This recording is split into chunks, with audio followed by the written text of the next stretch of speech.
السلام عليكم ورحمة الله وبركاته. تحية عز وإجلال للشعب السوداني الأبي. تحية عز وإجلال للثوار، وربنا ينصركم. اليوم 6 إبريل يوم الحزم ويوم مفصل إن شاء الله.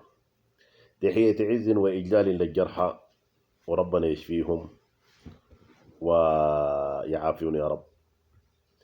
وألف رحمة ونور على شهدائنا، ونترحم عليهم وإنا على الدرب سائرون.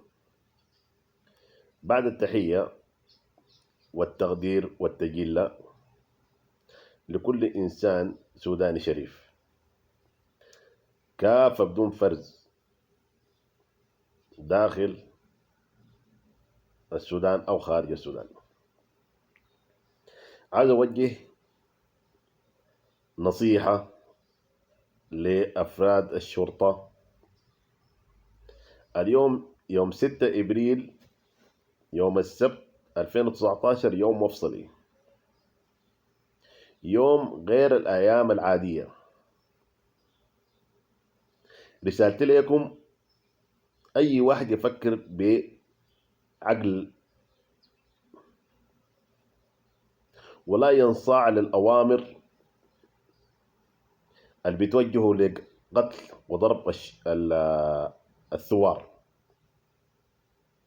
أول نقطة تعرفها، خد في بالك إنه الثوار ده سلميين. طول ما أنتم صادمتوهم في الميادين ما رفعوا عليكم حتى السلاح الأبيض، ولا سيخة ولا عكاز ولا عصاير. كل شيء كان بيعملوه هتافات وتسقط بس، ومطالبنا واضحة. السلمية هذا ديدن الشباب العاقلين، شباب الثورة، شباب التغيير. ما تلوثوا يدكم بدماء الأبرياء زي ما فعلتوا في السابق، وقتلتوا مننا قرابة 70 شهيد وكم جريح وكم الآلاف المعتقلين.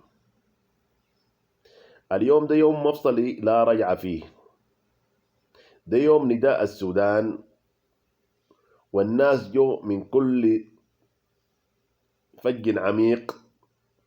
واليوم ده يوم مليونية، ويوم الزحزحة، ويوم الزحف إلى القيادة العامة وإسقاط النظام. ديل أخوانكم، فكروا بالدرجة الأولى، ديل أخوانكم وآبائكم وأهلكم. لا تازوهم، لا أنتوا جزء من المجتمع دي وجزء من المواطنين، ولا تعملوا لصالح الحكومة اللي رايحة إن شاء الله. حكومة الإنقاذ، حكومة الكيزان، حكومة السجن والرماد، الحكومة الفاشلة بتحاول تجمل الخطاب السياسي عشان تدفعكم لصدام المواطنين. وده طبعا شيء بيعود لكم بالعار. اليوم يوم مشاركة فيه جميع القوات، مشاركة فيه كثير من القوات النظامية من قوات الجيش. أبعدوا من التصادم مع الثوار، انحازوا انحياز للثورة. يا أخي مرة واحدة قولوا كلمة حق. يا أخي الناس الثوار دول طلعوا والله عشانك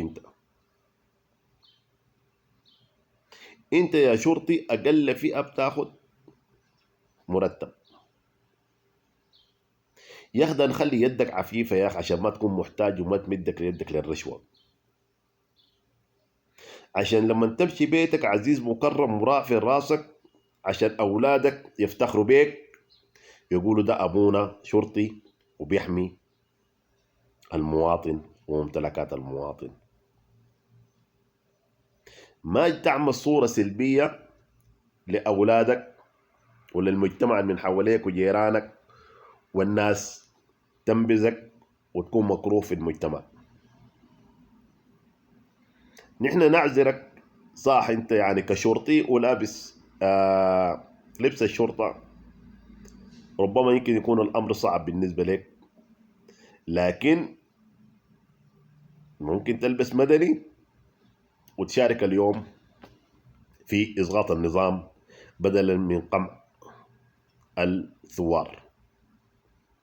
والله العظيم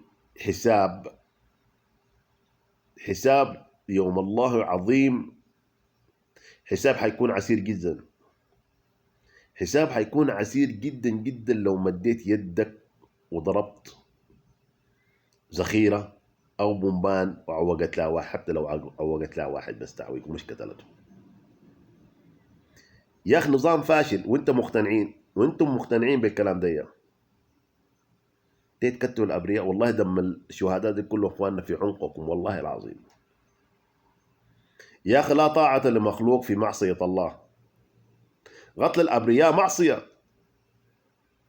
ما يعملوك الخطابات السياسية الخروج على الحاكم حرام. الحاكم الظالم يجب أن يخرج عليه.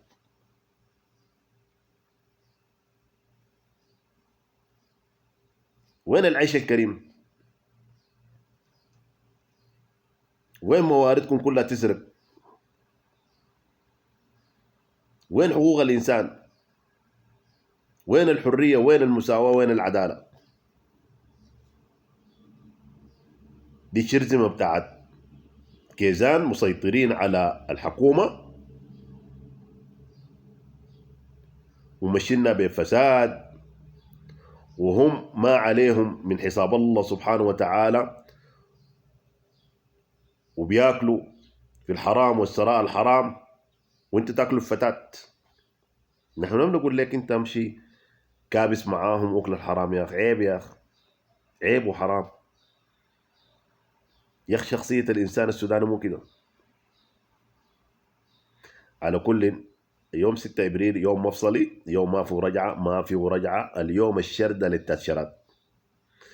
اليوم عشان كده انا بوعيكم يا شرطين يا شرطة، اليوم انحياز الجيش لصف الثوار، إياكم والتصادم معاهم. والله حتفقد أرواحكم وحتخسر دنيتكم وآخرتكم وحكونوا منبوذين في المجتمع. يا أخي قولوا كلمة حق وانحازوا للثوار. التغيير من أجلك انت ومن أجل الأبناء الجايين، عشان نبني مستقبل سودان يسع الجميع. ما تسمعوا الخطابات السياسية اللي بيعملوها لكم في العنابر دي الشيوعيين وكفار وكلام زي ده. يا أخي في أكتر من الكفر اللي عايشينه هم الكيزان، ظلموا الناس واكلوا حق الناس واكلوا الحرام واستباحوا الدماء الأبرياء وتعاطي المخدرات وأكل الربا.